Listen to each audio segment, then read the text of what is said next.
Yo, what it do, YouTube family, man? It's y'all boy Sluu Hustle, and I appreciate y'all for tapping back in. Before we get into this, I gotta remind you that this is a reaction channel, so just bear with me as I give you the reaction. Leave a like, comment, and subscribe on your way out of here. If you ain't gonna stay too long, let me know what you at least caught. We tapped in with Food, and let's see what he got for us today. My master. Saying to pull the trigger that kills your son, masturbates to memory. Whoa! The subject of today's video is a cold-blooded Funa. killer that has no regard for the be? law or for human life. At just the age of 17, he will lose control of his lust for blood and commit an act that will destroy the lives of multiple innocent. Yo, this nigga's in the courtroom wearing a shirt that says killer. Oh yeah, y'all don't want to stay for this one. Leave a like right now. I know they about to bomb his ass. I know they about to get this nigga life. People and his own. Once in prison, his criminal acts still wouldn't stop. The subject of today's video is TJ Lane, and in this video we're going to be telling his story. Thomas Michael Lane III, aka TJ Lane, was born on September 19, 1994. He lived with his grandparents and was described by his peers as a quiet kid who was nice once he was able to get comfortable around someone. Okay. He had a rough upbringing growing up and was considered an at-risk student. His parents had a history of violence that seemingly was passed down to him. Damn. TJ's father, Thomas Lane Jr., had been arrested several times for violent crimes against female acquaintances, including TJ's mother. Domestic violence. His father also served prison time for assaulting a police officer, and he also was charged with holding a different woman under running water and bashing her head into a wall. Whoa! Hold on! It just seems like violence is just a thing in the bloodline, man. Nigga said that he held her underneath hot water and bashed her head against the wall. This thing's crazy. Like, for what?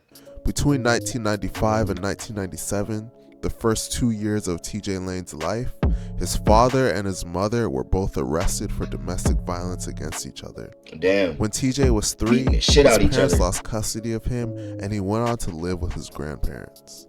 This rough upbringing would shape the way he viewed the world and responded to everyday situations. Prior to the tragic events that TJ is known for, he had already begun to have trouble with the law. TJ was arrested twice in December of 2009. Damn, the first time, TJ held down his uncle while his cousin hit him. In the second case, TJ struck another boy in the face. For this incident, he pleaded guilty to a count of What? He held down his uncle while his cousin beat. So they basically jumped his uncle and he punched someone else. Disorderly conduct. Like what? Like on December 20th, 2011. Like what? Like why are niggas going to jail for that shit? In the final line of the letter, he writes, "You never even deserve the presence of God, and yet I am here. Around your cradle I plod. Came on foot without shod. How improper, how rude. However, they shall not mind the mud on my feet if there is blood on your sheet. Now, feel death, not just mocking you, not just stalking you, but inside of you. Wriggle and writhe. Feel smaller beneath my might. Seizure in the pestilence that is my scythe. Die all of you." Just 2 months later, tragedy would strike. On February 27, 2000. What? That nigga made this post on Facebook. Why? Niggas should have got him help after they seen that. 3 months go by before this nigga does what he's about to do, but it's 12, TJ Lane walked into the Chardon High School cafeteria armed with a .22 caliber handgun. The cafeteria was typically open before class in order to serve breakfast to students. That's how it is. At Everybody approximately 7:30 a.m., TJ walked up to a table and opened fire, striking 4 male students. The cafeteria then descended into chaos as people ran to save their lives. TJ then proceeded to fire into the crowd, striking 2 more people. Hold on. So wait, you have look, bruh. The school shooter shit normally always starts with someone picking on somebody, right? Okay, we didn't see that before. Okay, cool. I'm not saying like, damn, you went and got your man or the 4 niggas that you may have had an issue with. At that point, bro, you're about to get in some serious trouble as it is anyway. I can see why you would say, man, fuck it, I might as well. But it's like, bruh, Nigga, just drop the gun and back up. Drop the gun and back. We may be able to save you from it getting any worse, bruh. But you shooting in the crowd, hitting more people and shit like this shit only It was got at worse, this cousin. point that two teachers' acts of bravery saved the lives of many. Football coach and teacher Frank Hall charged TJ and chased him out of the cafeteria, causing the shooting to come to an end. Meanwhile, Good shit, Joe coach. Ritchie had just started his math class when he heard shots and ordered his students to lock down. According to student witnesses, when Ritchie heard moaning outside his classroom, he put on a bulletproof vest, opened the door, dragged a wounded student, Nick Walzak, into the classroom and administered first aid. Oh, so this school wasn't prone to violence? I guess, because why the fuck is there teachers having bulletproof vests in the classroom? What was going on in the 90s for real? That teachers got to have bulletproof vests in the class. Was school shootings really that prevalent? They had this school, if you heard of this case, let me know. Because it sounded like they was a little too prepared for this Walzak's shit. family credits Ritchie with saving his life. In the aftermath of the shooting, 5 students were rushed to the hospital and 3 would tragically pass away. Damn. In total, 6 different people were shot. Daniel Parmenter, age 16, Russell King Jr., age 17, and Demetrius Hewlin, age 16, would all tragically pass away. Nate Damn. Mueller, age 16, suffered a minor injury to the ear. Nick Walzak, age 17, suffered injuries that would leave him paralyzed from the waist down. Damn. Joey Rikers, age 18, was hospitalized for a day before being released. Damn. TJ never... Hold on, bro. Now, again, I didn't said it in one of my live videos, bro, in the Denver Bloods or whatever. Bro, judging a book by its cover is dangerous, fool. Because I ain't gonna lie. You could have told me the Joey Rickard, or is that his name, Joey Rickers or whatever? Nigga right here on the bottom. Could have told me Shorty right here was getting bullied right along with that nigga. And maybe even, hold on, let me move out the way real quick. Maybe even little bruh,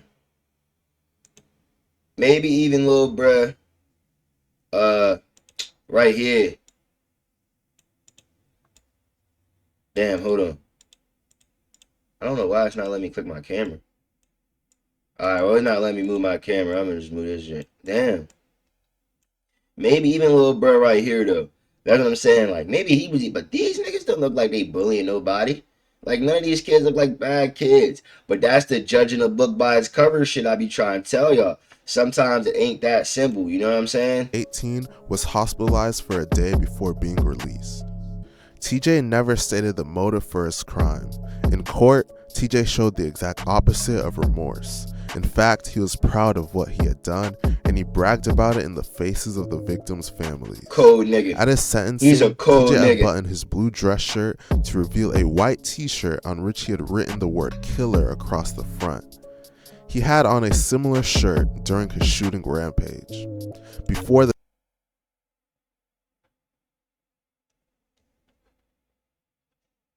What? This nigga, yo, yeah, he's not trying to beat it. He's actually cool. Like, he's cool with what he did. He ain't trying to beat this shit. Like, he wore this there, double backed, and made sure he wore it to court. Like, bruh, you're fucking crazy. Like, bro, you need help for it. I hope they get sentencing, he You know addressed what? the victims' All I families can do is using give him a profane slap. imagery and ending with expletives. F all of you. TJ was tried as an adult and sentenced to 3 life sentences without parole for his crimes. After I ain't gonna lie. I just heard a nigga got 10 life sentences. No, it was like 12 life sentences plus 105 years. And he never even committed any of the murders. This nigga actually committed murders and said some disrespectful shit to the deceased people's parents. And only got 3 life sentences?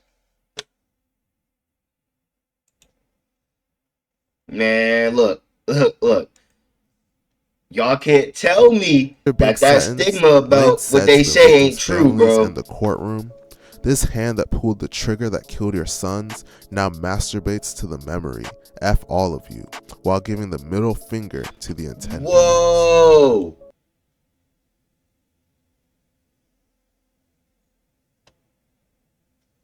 Why?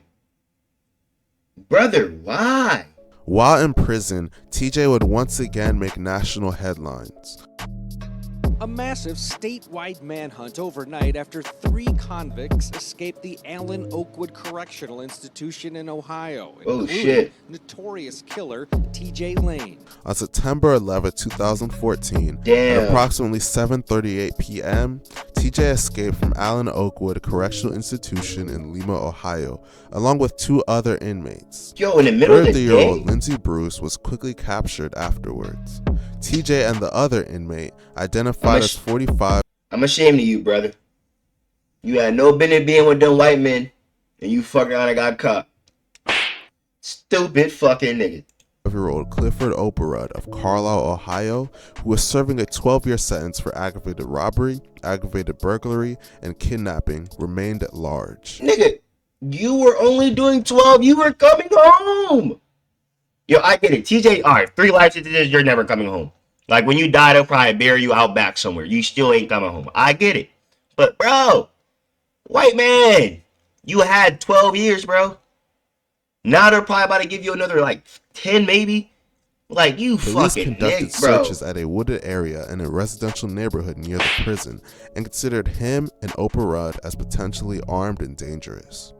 Nearby residents were advised to lock their doors and stay inside their homes. I mean, you The 3 niggas did this in the inmates middle of the escaped day. using a makeshift ladder to scale a fence during recreation hours. At 1:20 a.m. of the next day, Who the fuck? What? What? Did y'all hear that shit? Y'all gotta be, bro. Y'all gotta be keeping up to what I'm hearing right now. Please tell me y'all keeping up, bro. These niggas, he said a makeshift ladder, so that a ladder that they made themselves and used it during their yard time to climb a fence. Where the fuck were the guards? Where were the guards at? Like, no one's in the towers. Like, you guys got these niggas on camera footage. I'm glad you do. But, like, nigga, they were... Bro, come on, bro. This might be the most chill part. Like, these niggas had the opportunity to escape in the middle of the fucking day. Through using a fucking ladder to go over the fence in the yard with other inmates. TJ was captured near the woods, followed by Operud. Shut the whole prison 3 hours down. later. Later in the day, TJ, Operud, and Bruce were transferred to the Supermax Entry in Youngstown, Ohio. Damn. Currently, he is carrying out his life sentence in the Warren. Yeah, of course. I mean, shit. I get why you try to escape. I mean, you got life. But, nigga, come on, bruh. You did some crazy shit, fool. You like, come on, fool. Like, you walked into school, blam 4 niggas, wham. And then, crowd, people try, get up out of there. You, man, 2 more of them. Football coach, you know what I mean? Had to get you about it. And then what you did in the courtroom was absolutely crazy. You went into school wearing a shirt that says killer. You feel me? Now, you might be the reason that a lot of shit, graphic tees and shit got banned from school. Niggas couldn't wear a shirt and shit because it really might have been you. And then you go into the courtroom, you double back with a white tee and write killer on it.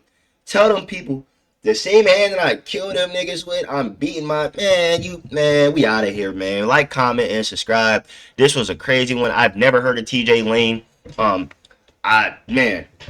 Damn. Ohio is crazy. Shout out to my homies in Ohio, man. Y'all ain't never tell me about this wild ass nigga. Y'all bogus as hell for this.